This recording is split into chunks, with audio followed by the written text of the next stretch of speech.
Good morning or afternoon, everyone. Welcome to today's webinar. Let's turn the snow off. That's quite enough of that. So thanks for joining today. The purpose of this webinar is to deal with if you're new to Capture One or if you're currently in the midst of your trial, just to kind of give you some tips and tricks and ease the starting process into using Capture One. We're going out to our webinar and we're also going out to Facebook and YouTube. So there's a lot of people in various different locations. So I'll do my best at trying to answer as many questions as possible. Before we get started, time allocated today is roughly 60 minutes. That's pretty much bang on what we managed to do this morning when we did exactly the same broadcasts.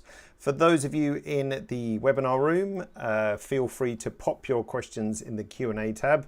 My buddy from Capture One, Diego, is also with me in the webinar, so you might see somebody else answering some of your questions as well. But put the questions in the Q&A, it's just easier for myself and Diego to see them aside from the chat. If you're on YouTube or Facebook, I will hopefully be able to pick up some of those as well. Also, if you're in the webinar room and you want to hide that area and get a bit more space with Capture One, then you can do so just by clicking that little down arrow. So let us begin and look into Capture One. So what we're going to do today is just follow the best we can, simple workflow.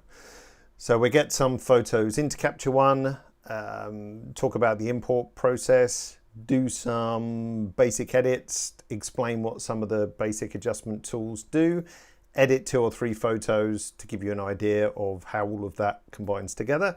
And then the last step of the process, of course, is to export out some photos to TIFF, JPEG, and all those kinds of things. That's pretty much the plan.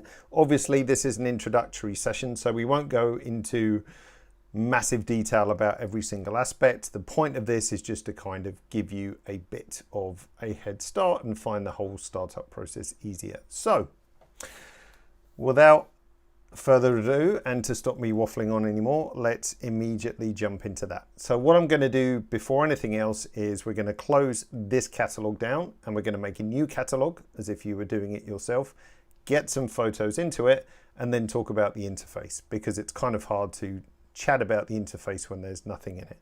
So let's close this one down. And like any of you can do at home, if you want to make a brand new catalog to start working in Capture One, up in the file menu, we can say new catalog. And for those of you who are used to Lightroom, this is an identical concept as a Lightroom library. So let's call this webinar PM, like so. And that gives us a brand new empty catalog. Now I did that a little bit quick, so just so you know, by default that goes into your pictures folder. If you want to change the location of where your catalog sits, you can hit that button there. But this is just simply creating our catalog, which is now ready to get some photos into it. Now hopefully you can see the enormous large import button in the center of the screen. Hopefully you don't miss that one, which is a good clue as to how to get some photos into our catalog. So we'll do that first, and then we can talk in a bit more detail about the interface itself. So let's go ahead and click that. I'm going to reset this dialog so it looks exactly how it will do when you go into it. So you'll be presented with a blank interface like so, which is where we deal with what images do we want to pick to go into Capture One, and what do we want to do with those images. Essentially, it's starting at the top left-hand corner over there and working your way down through those different tool palettes. So the first thing we need to do is to choose some photos. So let's click choose up here, and I'm going to grab a collection from, let's go for Russells in Australia. And straight away, Capture One is going to populate that window with the contents of that folder. Now, when you're choosing your photos, you can pick more than one folder. So if I just go back into there for a second, and I was to shift select a few folders. So where's Russell? Russell's here. So if I shift select Russell and the 2 Ryans and say review for import, then that would show me the total contents of all of those photos, like so. So you can look into more than one folder at the same time. Now, if those folders had subfolders in, we could also include those subfolders. Now in a demo, you don't want to watch me importing hundreds and hundreds of pictures. So let's just go for Russell's pictures. And right now we can see at the top of the screen, that's a total of 48 pictures. By default, all of them will be chosen for import. And you can see the little tick box next to them that they're going to be picked up. Now you might not want to import everything, so what we can do, just down to my left here on the screen, you can see the pick all box. So if I turn that off, then straight away that means that none of those are going to be imported. So now we can go through and choose which ones we want to import. And there's a couple of different ways to do that. By far the easiest way I've found, let's just bring up overhead cam for a second, is if we click on a photo, tap your spacebar, then that puts a tick box next to it. So I can go through and then just quickly tap my spacebar and then add any photos that I want to, like so. You can also use P for pick and X for eject. So if I tap X now, then that's going to take that one away. But personally I find, let's just hide that now, personally I find using the spacebar is by far the quickest way just to whiz through and pick those photos. Let's hide my head so you can see the important button down here in the right hand corner which says import X number of images. Let's do just a few more than that so it's a little bit more realistic. So now we've picked 13 shots. Oh, that's unlucky, I'm superstitious, so let's go for 14. So once we've chosen the photos that we want to import, the second part is what do we want to do with those? By default it will say add to catalog. So that means the photos are going to stay exactly where they are. They're not going to get moved or copied or anything like that. They will stay exactly in that location. Capture One will know how to access them. If we were importing from a memory card, of course, it wouldn't make sense to leave them on the memory card. That would be crazy. So there's a second option here, which is copy to folder. So then we could define a folder where we want to take them from the memory card and put them into a safe place on your hard drive or hard drive somewhere. So we're just going to say add to catalog. All the other stuff here I won't cover today, as again this is just an introduction, but that basically allows you to change the name, add some metadata, add some adjustments, kind of more high level things which you're probably not too bothered with at the moment. So let's go ahead and say import 14 images down here in the bottom right hand corner. So straight away, those images start popping in. That will happen pretty quick. Let's just open up one of the first ones, like so. And now we're ready to start working on our photos and have a little look around the interface. Before we do that, let's just have a quick check of questions. Diego's on the ball there, so thank you, Diego. Mark, actually on YouTube, asked, can we talk about catalogs versus sessions? I will super quickly. What we are looking at today is a catalog, which is very similar to a Lightroom library, no different to that. A session is something unique to Capture One, which is a different kind of file management. If I'm going to easily explain the difference between the two, a catalog is great if you have a large quantity of photos that you want to manage, where there's tons of different ways of organizing, keywording, rating, tagging, adding metadata, organizing in collections. That is ideal for a catalog. If you have a shoot to do, which is one single project, then a session is designed for that. So if I was going to go into the studio tomorrow and do a shoot, I would make a session. If I was going to go out on a landscape trip the day after, then I would keep that as a session. Mark, if you go back through the back catalog of webinars, you'll find an entire webinar devoted to catalogs versus sessions. So, and hi to Joe. Hi Joe, nice of you to join us. Good to see you. All right, so we've got some photos in Capture One. Let's talk a little bit about the interface. The helpful thing is to think about the interface in Capture One as divided up into different sections. So if we take those sections, we've got tool tabs on the left where all our different adjustment tools are. We've got the viewer in the center, which is where we can see our photo, obviously, which is the currently selected photo in the browser over on the right-hand side. And up the top, we have the toolbar with various buttons that we can turn on and off for exposure warnings, grid, before and after view, action buttons that do something. And then in the center are the cursor tools, which change the behavior of what the cursor does. And we'll look at those in a bit more detail as well. Now, when you first start Capture One, you're taken through a startup process, which will ask you a couple of questions like, where do you like your tools? Where do you like your browser? And ask you what position you would like those to be in. So the view that you're looking at now might be a little bit different to what you see when you first open Capture One, based on those choices in the startup process. If you want to play around with the interface, you can do plenty of customization. I won't talk about all the possibilities because we could probably do that for an hour.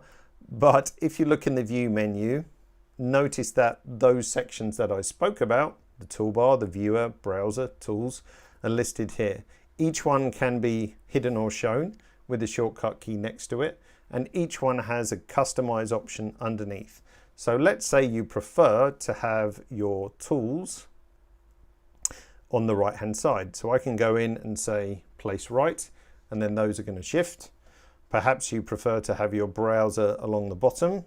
So I can go to browser and say place below and change that with the small icon down here to a film strip. So quite a lot of potential there. Now, if you've messed around with your workspace, don't forget to save it from the workspace menu so you can always return to it. And if you make a complete mess of it and want to get back to the start, you can always return to the default. Have a look through that menu and see what's possible. Don't worry if you mess something up, because just return to that default, as I said before. Now, what's possible over on the tools area is also pretty extensive. The tools are divided into their tasks or characteristics. So we've got exposure-based tools, color-based tools, as an example. Each of these tool tabs can have a scrolling area, which you can see down here, and a fixed area. So if you want to lock some tools at the top, like ones that you use regularly, you can do so. If I wanted to change my exposure tool out of the scrolling area to the fixed area, it's just a simple drag and drop like so. If we bring this back down, and then I can rearrange them, I can have a floating tool, and so on. If I want to add a tool to any tool tab, I can right click and say add tool, and equally you can remove anything as well. So if there's tools in there that you're not going to use, just get rid of them. And then it makes for a cleaner, less cluttered interface. So if you're never going to shoot tethered in the studio, there's an entire tool tab devoted to tethered capture. Right click, get rid of it. Just free yourself up some more space. So have a look in the view menu, see what's possible for customization, make an environment that makes sense for you, and start from there. So we imported in some photos. So what actually happened to those? So let's look in the very first tool tab. And this is really where you manage your collection of photos. Now, Capture One is different to Lightroom in that Lightroom has the different modules like library, develop, maps, and so on. You can do anything at any point in Capture One. So it's like a flat workflow in that sense. But the first tool tab is devoted to managing your collection of photos. So right now we can see, if you remember, cast your mind back 5 or 10 minutes, that I imported this folder of Russell's files like so. If we look in my Finder, so let's just bring up that location, all Capture One has done is just show me the path to those photos. Because if you remember, I said add to catalog. So it's simply adding to the catalog and showing me in this folder, I imported 14 files from there. If I was going to do another import, let's do that. Let's say import. Let's grab a different folder of shots. So let's just go to Chris, why not? Let's just grab some of the top rows. So I use my spacebar again just to pick a few shots. Add to catalog, so they're not going to be moved. They're going to stay exactly where they are. Let's import those 7. And now I can see I have Chris's folder of 7 shots and Russell's folder of 14 shots. Up at the top of the library tool, we can see that we've got 21 images in total in this enormous catalog. 7 of them were imported at this time and date, and 14 were imported at this time of date. So recent imports will show you the last 10 imports that you made if you want to quickly get back to it. Folders tool, I said, shows you the exact location. User collections is where you can get a bit more smart with your organization and make things like albums, smart albums, projects, and groups. I won't go into huge detail about those today. Again, if you look in the older Capture One webinars, there's an entire webinar devoted to organization, and I'll probably do one of those in the near future as well. All right, so we're happy to get some photos into Capture One. We know a bit about the interface, so how do we edit photos? Before we get to that, I'll just check on the questions. Diego has totally on point there, so that's good. So nothing to mention there. I saw Peter was asking, does loading images alter the image file, or is it a copy like in Lightroom? So what we did with the catalog, Capture One is just reading where the photo is and showing it to you in Capture One. We're not moving anything, changing its destination. We're not editing the raw file. Really, Capture One is just reading the data in there, and then how we edit that in Capture One, again, isn't altering the raw file. It's showing you the potential of what we can do, and then we can export out our final TIFF JPEGs, which we will get to right at the end. Okay, so how does adjustments work in Capture One? Pretty simple. So let's bring out our exposure tool. Let's find something which could do with a little bit of editing, and let's just grab this fantastic looking wave here. So how does editing tools work in Capture One? And when I say how do editing tools work, I mean how do we pull the sliders, how do we reset them, how do we see the progress that we've made, and so on. I'm sure you've all figured out that by dragging a slider you can make an adjustment, nothing revolutionary there. A couple of handy shortcuts. If you want to get back to 0, don't try and fuss around and put it back to the midway point. Double clicking anywhere on the slider, tap tap, will reset it back to 0. If you want to preview what your adjustment is doing, just do a long press on the tool name itself, and that will preview what's going on. On each tool, there's a bunch of little icons at the top. The first one, let's just reset it, which is this backward arrow. The first one is an auto adjustment, so that will do an auto exposure adjustment in this case. It won't play with contrast, brightness, and saturation, because that's kind of a environmental adjustment or a creative adjustment. It's not a fix. So auto will do an automatic adjustment. The next one is a copy and apply icon, which we'll come back to. Reset you just saw, that takes us back to 0. This little menu shows us various presets that you can save for each tool. And then the final 3 dots allows you to change the defaults for a certain camera. So in this case, for your X-T2, if you always wanted +10 contrast, you could change that and then save that as the default. So to kind of give you a different baseline to what Capture One would. Let's just throw in a few quick adjustments to this so we can see something else. So with some edits like this, a useful button up the top here is the before and after. So if I tap that, I can drag myself a slider across to see what's going on. That also works if you have multiple photos selected, so you can do a before and after of more than one. If you're not a fan of the slider, click and hold. And then you've got the full view as well. So that will just toggle between before and after. But the split view works quite nicely.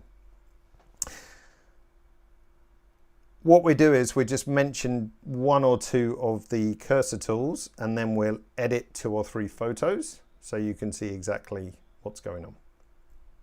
So thinking about the cursor tools, let's pop our exposure tool back over here. Helps if you can remember probably max 2 or 3 of them whilst you're getting started. So the default one which I tend to be in is the pan tool. So this means if I double tap, we go to 100% and I can scroll around the photo, double tap, and it will take you back out to fit screen. Another useful one, of course, is the crop tool. And if you're not sure what any of these do, just hover the cursor for a couple of seconds and you'll get an enhanced tooltip which gives you a brief description and also tells you the shortcut, which in this case is C, more on that in a second, and takes you to a tutorial or one of our many support articles explaining it in a bit more detail. So if you're not sure what something is, just hover over the title or the cursor tool and you'll get a pretty good explanation. So as I said, I'm generally sitting in the pan cursor tool. If I switch to my crop cursor tool, you can probably guess how this works. So if we were to crop this photo, if you want to do a quick rotate or a spin, just hover in the corner and then we can nudge our photo as we wish. Now you don't have to apply the crop, as it were. As soon as your photo is cropped, then it is cropped. And you will see the crop boundaries for as long as the crop cursor tool is selected. So as soon as I move away from the crop cursor tool by, for example, choosing the pan tool, then my photo will snap to its cropped amount. Now, as I said, if you hover over the top, you can see the shortcut keys. So there's a few shortcut keys which are worth remembering. So if we just bring up overhead for a second. So I mentioned I'm often sitting in the pan tool. So that's H on the keyboard. As soon as I press C on the keyboard, then we get the crop tool up, and with the demo effect, I of course get a crash. So we're going to open up Capture One, 21, and start that again. Sorry about that, folks. Only ever happens when you're in a live situation, of course. So there we go. Let's open up the catalog that I made. Where are we? Webinar PM. And get back to it. Right, so here we were. So what was I saying? Okay, overhead. So C to get the crop tool. So that would bring my crop straight up. H takes me directly back to the pan tool. And another one which by default is going to be different for you because I have changed my keyboard shortcuts, which is a very handy thing you can do. If you remember, I said you can hide or show either of the elements in Capture One, so the tools, viewer, or the browser. So I quite often hide the viewer if I just want to see the grid. Now I use this key, which is sitting just under my escape key. So if I tap that, that hides my viewer, so I can scroll down through my thumbnails, open up something else, and then I'm back in to the shot again. By default, hide and show viewer is G. So if we go to edit keyboard shortcuts, let's make sure I'm not hiding them, and we type in viewer, then you can see I've got my show hide viewer set to this squiggly key, whatever it's called, in the top left hand corner. So that's just a really nice way to hide and show without having to navigate up to the view menu, you know, kind of clumsy and cumbersome to do it that way. So if you can remember, let's bring that shot up. C for crop, H for the hand tool, hide and show your viewer with G by default or assign it to something else. Then you can move around Capture One quite nice and comfortably as well. Okay, we shall edit a few photos because it's easier to see in context, and then we'll pick up some of the other tools along the way. Let's just check a few questions. Nitan said, how do I get 2 images on the same page to see before and after? Essentially, if you've got multi-view turned on, so this is on by default, this little 4-way box in the top left-hand corner. If I shift select a bunch of photos, then I see all of them in the viewer at the same time. If we turn on before and after, then before and after just by default happens on all of them. So the multi-view is a really super handy feature of Capture One.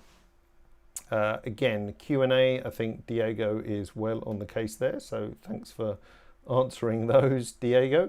Let's see, and thanks to my colleague on Facebook as well who's pulling out all the questions there as well. That's great. Right, let's go back to, we're going to open a different catalogue. So this catalogue has just got these few shots in, but I have prepared some earlier. So let's open up my 21 catalogue like so. And we can get to work on those. So we're going to edit 2 or 3 pictures. This one is particularly nice in explaining how the exposure tool, HDR tool works. We're going to look at the color editor in this one a little bit and briefly touch on layers on this one as well. But let's go to our dog on the beach first of all. I'm going to hide my browser to give me a bit more space. So that would be a simple on my keyboard command, or if you're on PC, control. So control or command B. That's just going to hide my browser and give me a bit more real estate. So what's going on with this shot? It's pretty good out of camera, but it's a bit wonky. So we're going to introduce you to a new cursor tool at the top, which is a straighten cursor tool. So all I need to do is draw along the horizon, and then Capture One will rotate about that point and show me obviously the crop boundaries. I'm going to hit C on my keyboard to get my crop tool up, and let's just reposition him or her. It's a her actually, I should say. This is a lovely shot from Tina. You can see at the bottom from Norway. So we've straightened it.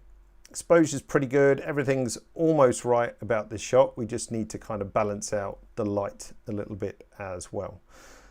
So first of all, I'm going to raise the exposure a bit, but looking at my histogram, I'm being a little bit mindful of not to blow out the upper end of the exposure. I'm probably just going to warm it up a little bit as well. See, the sliders are colored to remind you what they're going to do, which is always a handy little reminder of what's going on. So let's just warm it up a touch. Exposure's fine. I'll add a bit of contrast. Now I'm aware our lovely subject in the front is getting a bit dark, but we can fix that in a second with the high dynamic range tool. I'll bring up the brightness too, and I'll speak more about brightness and exposure in a minute in a bit more detail. But essentially, if you look what's going on, if I pull the brightness back and forth, so you can see the histogram wiggling and it's brightening this area of the shot, but it's looking after my highlights. So it's raising the midtones, but it's not having so much of an effect on my highlights. If I pull the exposure more, you can see the adjustment is much more dramatic at the brighter end. So if you have a photo where it's already fairly bright in the upper tones, but you need to lift the midtones a bit, like our friend the dog in the front, then brightness kind of makes more sense to do that. So I'm going to pull the exposure back down to where it was and then open up the brightness. Now exposure warning wise, I'm losing a bit of the sky, but I'm not too worried about that because we can fix that in a minute. So let's just pull that a bit brighter. Now when it comes to, I think it's Layla, the dog's name. I can't remember. Tina will correct me if I'm wrong, but I want a bit more light here. So if we pull up the shadows, then you see that's almost exclusively working on the front of the dog like so. Now, if I go here, yes, we've brightened it up to quite an extent, but I'm a firm believer of still trying to keep some natural look to it. So just because the dynamic range of the camera can do this doesn't necessarily mean that we should do so, because now it's starting to look unnatural. If we were standing there looking towards a backlit subject, it generally does tend to sit in shadow to some extent. So I would pull my shadow slider down a bit. And to stop it looking too flat, I'd pull this slider, the blacks down, which will just darken those very darkest tones. And then we'll have a look at those. We'll have a look in more detail on the next shot, exactly the difference between black, white, highlight and shadows, because they are quite different. So I'm actually pretty happy with that. I'll throw in a bit of clarity, which is like our contrast adjustment, but again, it has a restriction. So it's only on the midtones. So it doesn't affect our shadows, doesn't affect our highlights. If you pull the contrast too much, then you're going to lose that highlight detail and you're going to lose that shadow detail. Interesting question here, which comes up a lot. Why don't you turn on the exposure warning real time? Because I find it massively distracting, really. I can see just by looking at the histogram, I'm probably okay. If I turn this on, I can see if I just read the RGB values, they're below 255. So I'm generally confident just by keeping an eye on this that nothing is going badly wrong. So it's very rare I actually turn it on, because I just find having the red and the blue splattered over the image kind of distracts me from really what I am doing. But I might pull down the highlights a tiny bit. So there we go, simple edit, but kind of takes in just 3 tools really, or 4 tools if we include white balance. So before, that's how we came out of camera, and that's how we came with just a few of those edits as well. One thing we could do, oh, by the way, your shortcut for before and after, Y is the default. So if I tap Y on and off, can't remember if I said that, then that's a fast way to get to before and after. Okay, let's dig into a bit more detail about this one. So let's just reset. So the reset button up in the top left will take everything back to 0. Now this is as it came out of camera, and is a perfect, more by luck than anything, a perfect example of exactly what highlight, shadow, whites and blacks do, which is nice. So again, if we were to edit this shot, if I pull down the highlights, look what happens with our histogram. So we're going to pull the highlights down, and you can see this area. So this is the brightest tones of the image, if you're not too sure on how to read a histogram. So this is our shadows, this is our highlights. So by pulling this slider to the left, it's going to darken the highlights and the upper mid-tones, if you like. So this hump here. So if I pull that all the way down, you can see that hump moving left and right. So it's getting darker or it's getting lighter, like so. And it has an effect if we forget the boring science and just look what's happening at the photo. If I pull the highlights all the way down, you can see it's darkening the road, it's darkening the arrow. We're getting some detail back into our sky. So it's pulling all those brighter areas down.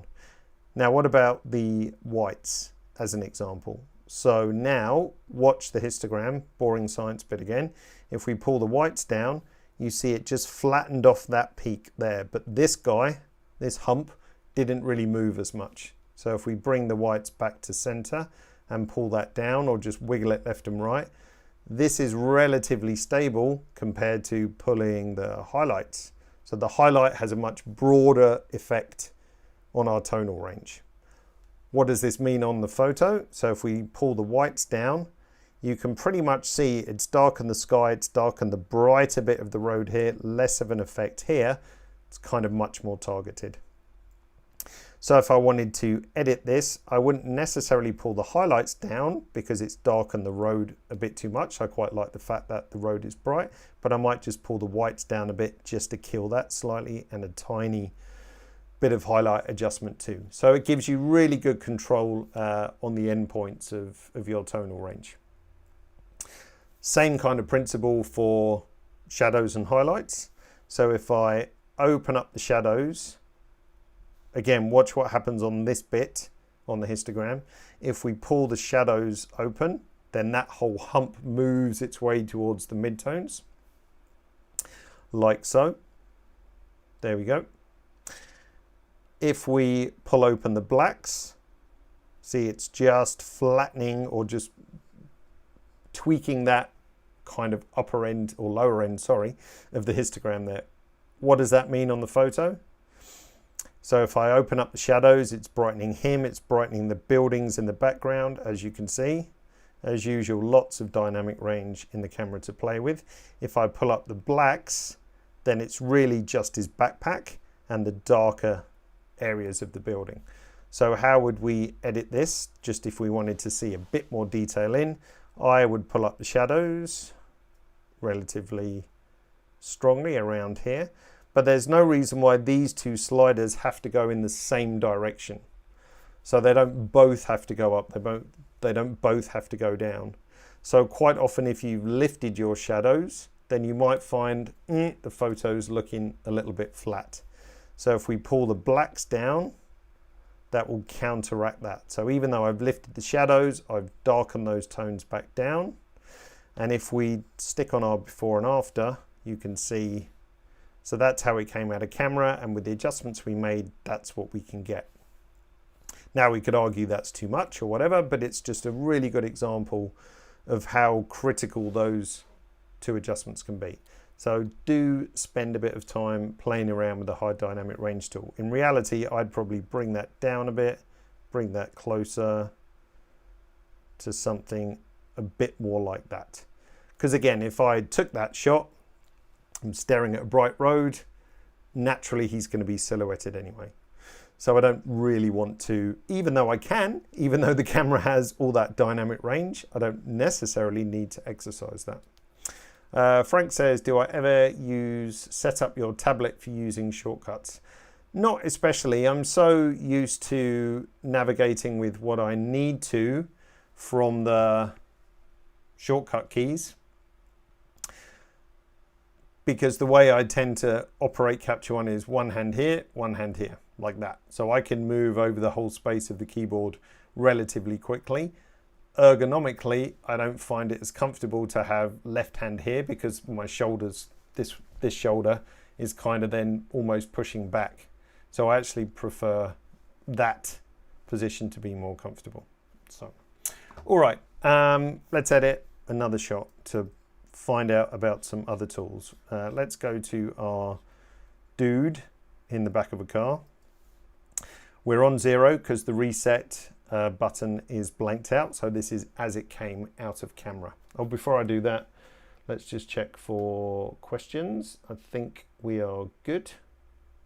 Yes. Mark is on a slightly higher level plane than the rest of us. He says, can a session be put into a catalog? Yes, it can. Again, if you look at the catalog versus session webinar, we go into a massive amount of detail with that. So check the back catalog out. Again, catalogs versus session goes into a lot of details about that as well. Apologies if I'm ignoring you on Facebook, as I can't necessarily always see exactly what's going on in Facebook and YouTube at the same time. But Yulia is doing a grand job answering all the questions on there as well. So I think we are good. All right. Dude in the back of the surf van. So what are we going to do with him? Another shot from Russell. Oh, previous shot was from my friend John Wild Goose. So must mention the photographers who make webinars possible. Otherwise you'd be bored of looking at my photos all the time. Anyway, so again, pretty good out of camera. I wouldn't necessarily want to lift up the exposure because I like the fact he's separated from the background. So by lifting exposure, it's going to brighten up my shadows to some extent as well. So I would prefer just to bring up the brightness a tiny bit because it lifts him, but it's not doing as much in the shadowy background. So that's my first step. I would add a bit of contrast, and generally that's pretty good. I'd open up the shadows a tiny bit so we can see what's going on in the back. I don't like the fact it's lightening up the edges, but we're going to deal with that in a second. And I'll pull the blacks down slightly as well. And I'll put in a very basic vignette. So the vignette tool slaps on an oval shaped vignette. Not much control over it, but generally it works very nicely. On the next photo, we'll look at how you can use something a bit more sophisticated in a radial mask. But this works quite nicely for him. If we look at the before and after, that's all we've done so far, just a bit of brightening. Now, what about if we wanted to play with some color? If we go to our color tool tab, there's 3 different tools where we can play around with color. We can use the color editor, we can use the color balance tool, we can use white balance, of course, and within the color editor tool, we have an advanced mode, a skin tone mode, and the basic mode. So for today, we're just going to look at basic. And then again, a future webinar, we can dig into some more color aspects where we just focus on that. But looking at the surfboard in the back, let's say we want to play around with that a bit. Do we want to dull it down a bit? Because it's kind of dominating to some extent. If you think he's got funny colored hair, it's not, it's a hoodie, I think, just behind him. But let's say we just want to manipulate the color of the surfboard. How do we do that with our basic color editor? A few different ways of using it. You can use your eyes and think, okay, well that surfboard is red or whatever. I'm going to pick the red color patch and play around with hue, saturation and lightness.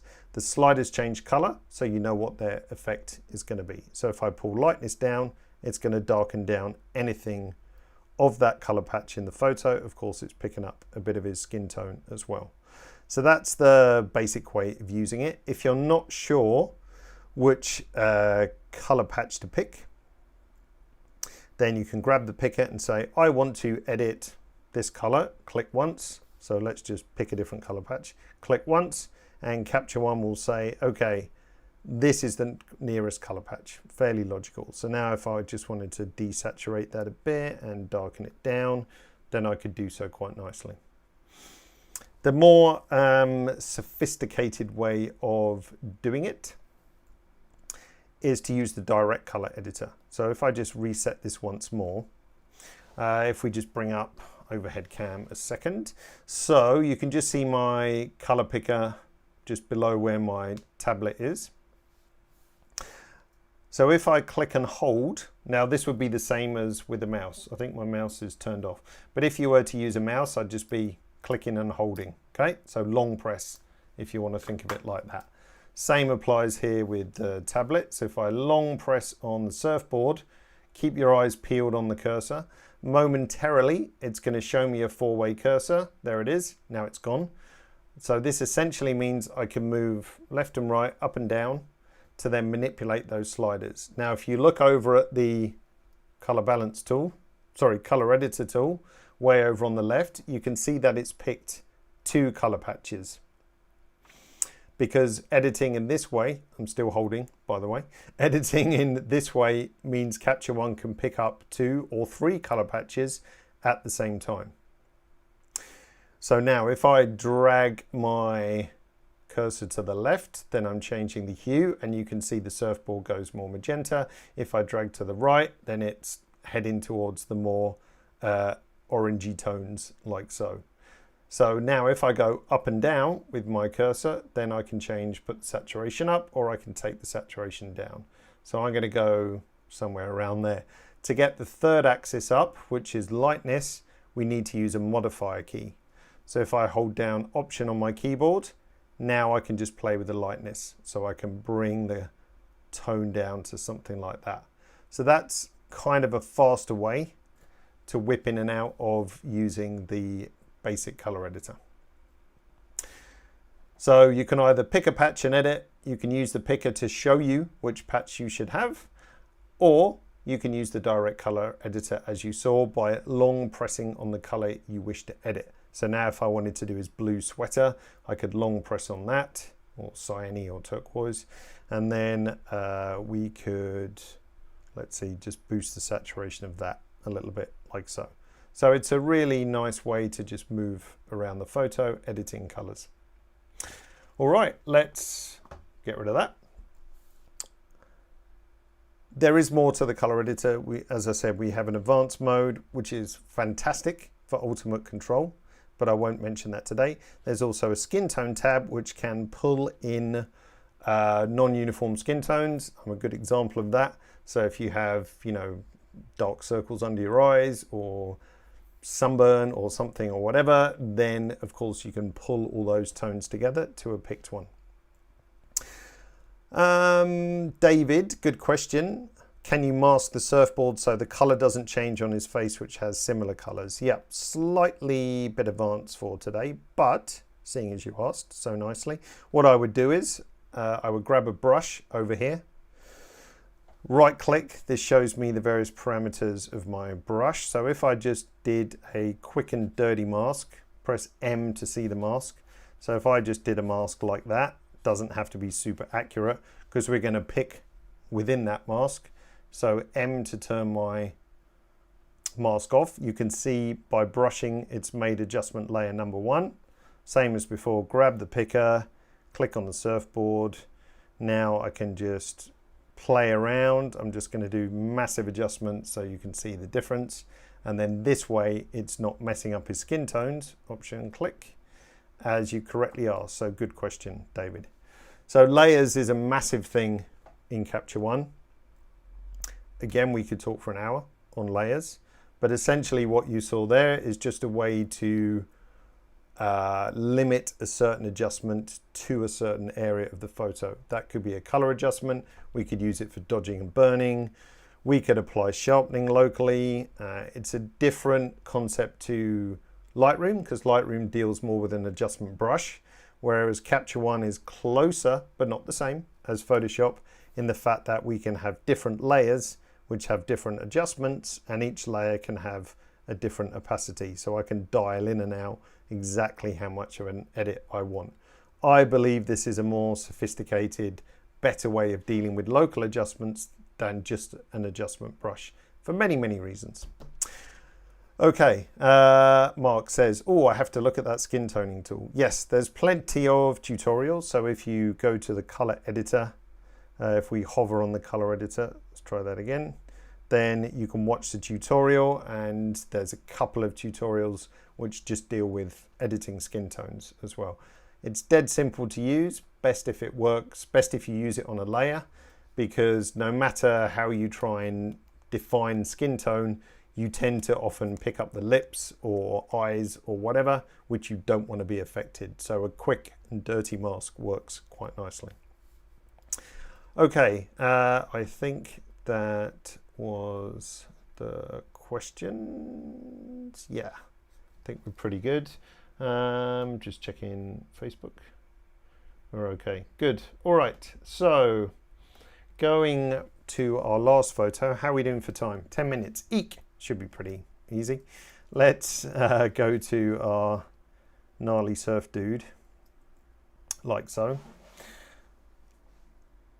Again, pretty good out of camera, but let's do a couple of basic edits. So first of all, I'm going to grab my crop tool, just pull it down a bit, give it a slight little rotational tweak, something like that.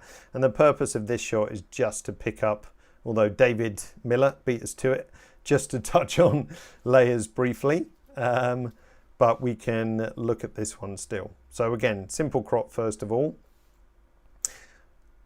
Once again, and it's going to sound like I'm a hater of the exposure slider, but that's not the case. I would lighten this a little bit with the exposure slider, but because the surfboard is fairly bright in front of him, then I don't want to overly brighten the surfboard because it's going to dominate the photo. Whereas if I bring up the brightness, that's going to brighten him a little bit, but not affect the tones on this so much. So that's a good way of lifting the subject, but without brightening the surfboard in the front. It's a bit on the flat side, so let's throw in some contrast. Shadows, highlights and everything is pretty good, to be honest. If I open up the shadows, I don't like that it's brightening up the wall behind him equally, so I'm pretty much going to leave those well alone, but just take the highlights down a touch and add a bit of clarity, which is again our mid-tone adjustment. So this one, I said there's a lot of distracting stuff in his environment, but it gives context, but it'd be nice if we could darken that down a bit. So we saw on the previous shot, we did just a hand-drawn mask, very basic mask with the brush. So now we're going to use our radial mask. So if we choose that, we get a different kind of cursor, which you can see. If I start drawing out from the center, that gives us a radial shape. If we press M on our keyboard, so M for mask, as soon as I tap that, that shows me the mask that it's going to create. Now I want to rotate this a bit, so if I hover in the middle, I'm just going to spin this around, soften it a little bit, and move it roughly, because I don't want to darken him down too much. Now I can always retrospectively change this, so if I'm not happy with it, it doesn't matter. But let's turn off our mask. And then what can we do on this adjustment layer? Well, we can use any of the tools at our disposal. So I'm going to pull the brightness down a bit. I won't do the exposure because it would make this area very dark very quickly. So I'm going to stick with brightness. I might pull the saturation down a bit because then the bulk of the color is going to be focused on him. And let's just go a little bit darker still. because I want to darken down this area. Now, as I said, this can be a combination of anything. So if I feel it's darkening the shadows too much, I can just open them up a touch as well. No reason why we can't blend that together. And if I want to move my radial, then I'll just lift it up a bit like so. So if we turn this layer off, then you can see before and after. Again, if you've overcooked it, the nice thing is for any layer, we can play with the opacity. So if I pull the opacity down, we can go anything from 0 to 100 percentage wise. So layers really make every single tool much more versatile. So as I said, there's not the time today to dig deeply into that, but if you feel that you're getting comfortable with basic simple edits, then as David asked us earlier, like how can I restrict an adjustment to this area, then layers make perfect sense for that. Let's see. Okay, so we're almost out of time, so all we have to do now is cover off our final exports. That's an interesting question. Does Capture One intend to be a full replacement for both Lightroom and Photoshop eventually? It all depends, really. I think the two applications, Photoshop and Capture One, are quite different. You have to remember Capture One is a single image pixel editor. It's not designed really elegantly for batch work. It's designed to take a photo and retouch it or compose it with something else or whatever. Capture One is primarily a raw converter and a fast batch application for doing multiple edits on multiple shots at the same time. So they have quite different personalities, if you like. Now, that's not to say that we can't creep and nibble into some things that would normally be done in Photoshop, which would be nicer to do in a raw converter. And one of those things is healing and cloning. So these two icons here allow you to get rid of spots, blemishes, whole items in photos and so on. So those traditional things that you would normally need to do in Photoshop can now be done in Capture One. So whilst we can nibble away at a lot of Photoshop things, to be a true replacement, it really depends on to the extent that you use Photoshop. Like, would a high-end retoucher be able to survive in Capture One alone? No. Can I survive in Capture One alone? Yes, because I don't need any of the high-level stuff in Photoshop. I haven't opened Photoshop for a long time, to be honest. So, but it's a good question, but they are two very different applications. Again, Samir, what about adding sharpness masking? Yes, you could sharpen with a mask. So if I wanted to just sharpen more in the middle because this is out of focus, I could do.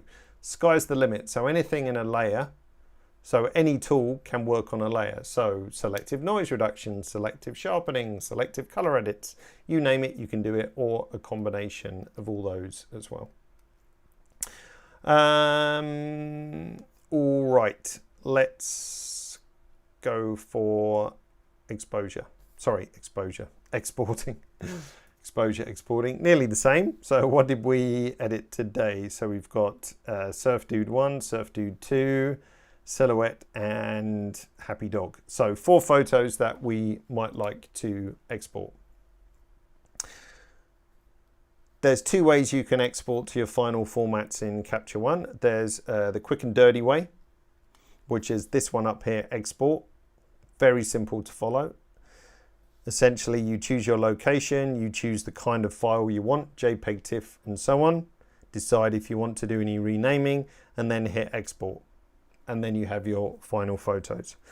The more efficient way to do it is by using the options in the very last tool tab. I'm just going to delete those because we're going to remake them in a second, which are process recipes.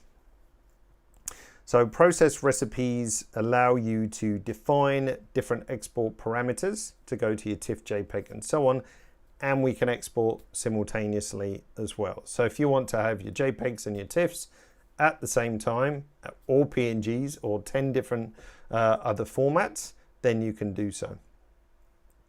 I'm just being interrupted because someone says I'm skipping a question. Shock horror. So Stephen was asking about RF profiles, so for the RF lenses. Correct me if I'm wrong. I'm just trying to think if I've got one, if I have a shot from a Canon RF, because then I can show you something, because I'm not sure. Canon EOS R. So what do we got here? So let's grab that. That's me. I just want to check something. Yeah, regarding adding lens profiles, we're adding them all the time, Stephen, so don't worry about that. So every release we add more lens profiles.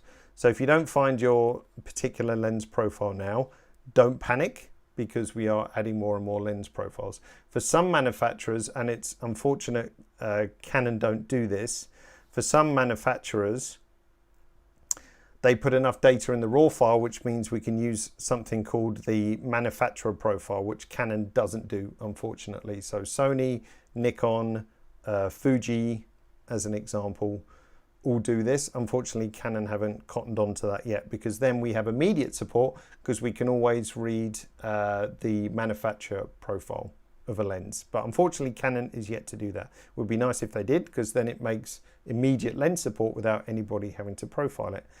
Anyway, I just wanted to reassure you, Stephen, we're not sleeping on that. It's definitely possible that the lenses that you want will be available soon. Anyway, sorry for that digression. Let's pick up our photos again. So back to our final tool tab. So as I said, this area allows you to pick what recipes you want and then export out multiple file formats at the same time. So let's stick with one. Let's say I want to have my full-size TIFF. As I flick through these different recipes, you see underneath it shows me exactly what's going to happen. So this one would be a TIFF, this one would be a JPEG set to Instagram sizes, and so on. So if we just wanted to export one thing, very simple, tick on the recipe you want to have, check in your output location tool where it's going to go. So I could choose my destination. Let's just choose the pictures folder. As soon as I hit process, Capture One will start spewing those photos out into that location. So if I go to the pictures folder, you can see there are those TIFFs coming in quite nicely. So simple. Now, obviously, I might like to do more than one at the same time. There's 6 of these which are included by default, but let's say you want to make your own. So if I say plus, let's go for a JPEG, and let's say I want to limit it to 2000 pixels, something simple on the long edge, like so. So now I would go under here and then decide on my parameters. So let's go for JPEG. I just pull the quality down a bit. Let's go for sRGB. And I said the scale was long edge and it should be 2000 pixels, like so. So now that's defined its whole a new process recipe.